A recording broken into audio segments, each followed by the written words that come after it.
تو کہتے ہیں تو اے اللہ میں نے توبہ کی. تو حضرت داتا گنج بخش حجویری رحمت اللہ علیہ فرمانے لگے قرآن سمجھنا ہو تو یوں سمجھنا چاہیے، جب توبہ ہم جیسوں کے لیے ہو تو اس کا مطلب اور ہوتا ہے، اور جب توبہ کا لفظ نبیوں کے لیے ہو تو اس کا مطلب اور ہوتا ہے. ہاں کوئی جرم تو نہیں تھا کہ کہیں میں نے توبہ کی، یہ تو محبت کا تقاضا تھا جو رب سے دیدار چاہا تھا.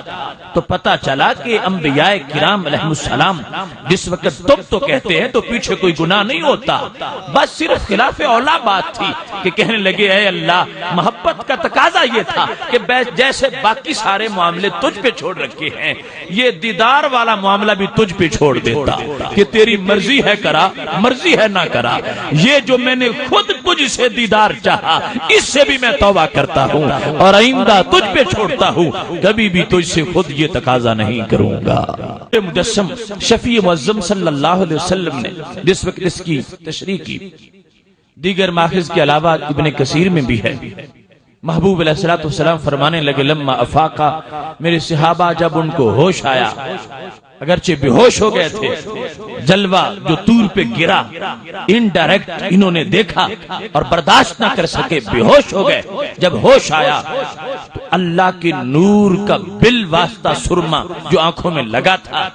فرمایا یہ نہ سمجھنا کلیم محروم رہ گئے، اس سے بھی ان کی آنکھیں اتنی روشن ہو چکی تھیں. کانا یبصر النملۃ علی الصفا فی اللیلۃ الظلماء مسیرۃ عشرۃ فراسخ. حضرت موسیٰ علیہ السلام کی آنکھوں کی بینائی اتنی تیز ہو چکی تھی وہ اندھیری راتوں میں 30 میل دور پہاڑ پہ چلتی چیونٹی بھی دیکھ لیتے تھے. اب دیکھیے حضرت موسیٰ علیہ السلام کو دیدار نہیں ملا، ایک تجلی پہاڑ پہ گری اور وہ انہوں نے بالواسطہ دیکھی اور دیکھ کے بے ہوش ہو گئے ہیں. تو کیا ہوا؟ اس تجلی کا فیض اتنا تھا کہ آنکھوں کی بینائی اتنی تیز ہو گئی کہ وہ دن کو نہیں رات کو، اور چاندنی رات کو نہیں اندھیری رات کو، اور ہاتھی کو نہیں چیونٹی کو، اور 5 فٹ پر نہیں 30 میل دوری سے جب چاہتے تھے رات کے وقت ایسی چیونٹی بھی دیکھ لیا کرتے تھے. محتشم سامعین حضرات، اب اپنے ضمیر کے مفتی سے فتویٰ تو لو. آج ہم جن کی معجزہ معراج کو ذکر کر رہے ہیں انہوں نے طور پہ نہیں عرش پہ جا کے دیکھا ہے، انہوں نے صفت کی تجلی کو نہیں عین ذات کو دیکھا ہے، انہوں نے انڈائریکٹ نہیں ڈائریکٹ دیکھا ہے. انہوں نے دیکھ کر وہ بے ہوش نہیں ہوئے بلکہ وہ ٹکٹکی لگا کے رب کی ذات کو دیکھتے رہے ہیں. اب خود فیصلہ کرو، جو دور پہ دیکھ نہ سکیں اور بالواسطہ ایک تجلی کا دیدار کر لیں ان کی آنکھ سے، تو 30 میل دور چیونٹی بھی اندھیرے میں چھپ نہیں سکتی. تو جنہوں نے عرش پہ جا کے دیکھا ہے ان کی آنکھ سے کون چھپ سکتا ہے؟ پھر دیکھیے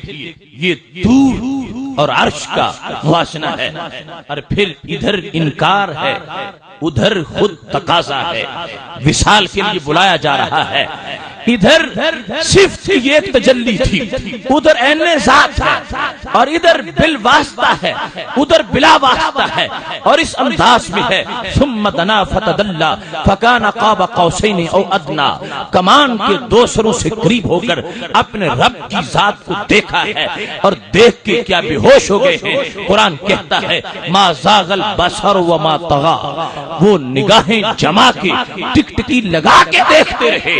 جو دور پہ بالواسطہ دیکھیں اور بے ہوش ہو جائیں ان کی نگاہ تو اتنی تیز ہو جائے، اور جو عرش عظیم پر جائیں رب کی ذات کو بلا حجاب دیکھیں اور دیکھ کر ہوش بھی سلامت رہیں، تو پھر دنیا کی کوئی شے ان سے اپنے آپ کو چھپا ہی نہیں سکتی.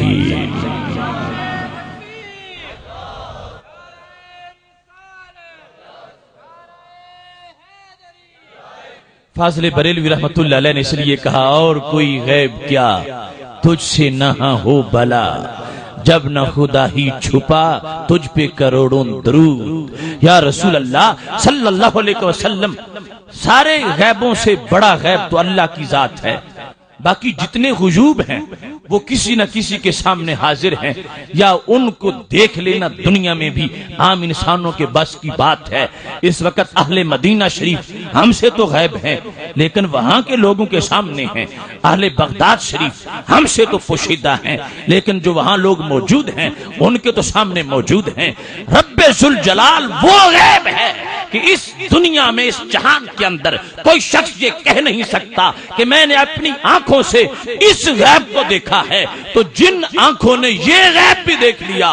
اب ان آنکھوں سے کوئی چیز چھپ ہی نہیں سکتی۔ یہ کیسے ہو سکتا ہے کہ ایک آنکھ خالق کے جلووں کو تو اپنے اندر سمولے اور مخلوق اس سے پوشیدہ رہے؟ مخلوق تو خالق کے علم کی تمہید میں مخلوق کا علم آتا ہے، اور محبوب علیہ الصلوۃ والسلام کا فرمان ہے انا اعلمکم باللہ، لوگو تم سارے ایک طرف اپنی معلومات رکھو، جتنا تم رب ذوالجلال کو جانتے ہو تم سارے ایک طرف ہو جاؤ، میرے علم کا ایک جلوہ ایک طرف ہو جائے، میں تم سب سے زیادہ رب ذوالجلال کی ذات کو جاننے والا ہوں۔ تو جس وقت رسول اکرم نور مجسم شفیع معظم صلی اللہ علیہ وسلم نے اس ذات کے بارے میں یہ کہہ دیا کہ میں تم سب سے زیادہ جاننے والا ہوں جو سارے غیبوں سے بڑا غیب ہے، تو ماننا پڑے گا جو چھوٹے غیوب ہیں یہ تو سارے اس کی تمہید میں داخل ہو چکے تھے۔ یہاں پر یہ بات بھی بڑی قابل غور ہے،